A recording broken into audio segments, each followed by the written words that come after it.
നമ്മുടെയൊക്കെ വീട് വയ്ക്കുമ്പം ഈ ടോയ്ലറ്റ് പുറത്തൊരു ബിൽഡിങ്ങില്ല, പുറത്താണ്, വീടിനകത്ത് ടോയ്ലറ്റ് അങ്ങനെ വെച്ചിട്ടില്ല.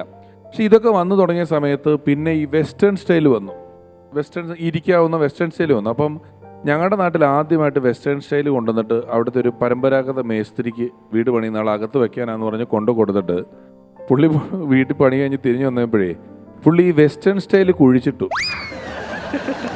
ഇയാളോട് വന്നപ്പോൾ പറയാം, അതെ നിങ്ങൾ എവിടുന്ന് മേടിച്ച ടോയ്ലറ്റ് ആണെങ്കിലും ശരി, കാല് വെക്കാനുള്ള ആ 2 കഷ്ണം കിട്ടിയിട്ടില്ല, അത് മറന്നു. ഇയാൾ കാല് വെക്കാനാണ് ചെന്നപ്പം വെസ്റ്റേൺ സ്റ്റൈൽ മൊത്തമായിട്ട് കുഴിച്ചിട്ടിട്ട് നിലത്തൊരു കുഴി പോലെ ആക്കി വെച്ചേക്കാം, മുകളിലോട്ടുള്ള വശവും കൂടെ പുള്ളി കുഴിച്ചിട്ടു.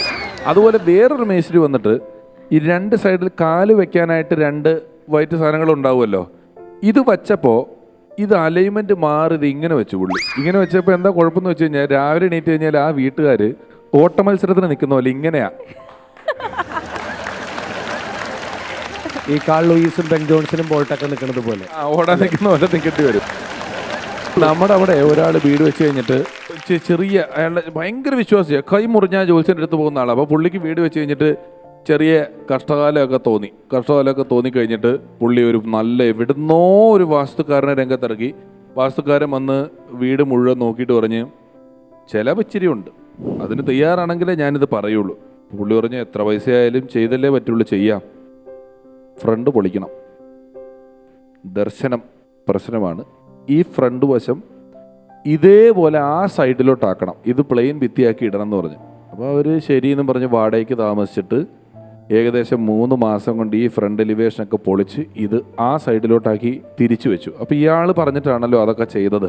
അങ്ങനെ അതുകൊണ്ട് ഇതിൻ്റെ 2ാമത് റീപാല് കാച്ചലിന് ഇയാളെ തന്നെ മെയിൻ ആളായിട്ട് കർമ്മികമായിട്ട് വിളിച്ചു. അപ്പോൾ അയാൾ വന്നു, ഗംഭീരായി, ഇനി ഒരു കുഴപ്പങ്ങളും ഉണ്ടാവില്ല, എല്ലാം ഗംഭീരായി എന്നൊക്കെ പറഞ്ഞ് പുള്ളി കുറച്ച് പൂജയൊക്കെ ചെയ്ത് പറഞ്ഞ് ഇനി എല്ലാവരും കിഴക്കോട്ട് തിരിഞ്ഞ് എന്ന് പ്രാർത്ഥിക്കാം എന്ന് പറഞ്ഞിട്ട് പുള്ളി അനൗൺസ് ചെയ്തിട്ട് പുള്ളി കണ്ണടച്ചിട്ട് എല്ലാവരും അങ്ങോട്ടും തിരിഞ്ഞ് നിൽക്കുന്നു, പുള്ളി മാത്രം ഇങ്ങോട്ടും തിരിഞ്ഞ് നിൽക്കുക. അപ്പോൾ കണ്ണു തുറന്ന് നോക്കിയപ്പോൾ എല്ലാവരും അങ്ങോട്ട് തിരിഞ്ഞ് നോക്കുക. പിന്നെ ഈ ഹൗസ് ഓണർ അതന്നെ അങ്ങോട്ട് തിരിഞ്ഞ് നോക്കുന്നത്. പുള്ളി ചോദിച്ചു ഇതല്ലേ കിഴക്ക് എന്ന് ചോദിച്ചു. ഹൗസ് ഓണർ അല്ല ഇതാ കിഴക്ക് എന്ന് പറഞ്ഞു. ഉടനെ ഈ പുള്ളി ആണോ, എന്നാൽ പഴയ പോലെ തന്നെ മതി, ഒരു കുഴപ്പമില്ല, വീടിന് എല്ലാം ഓക്കെ എന്ന്.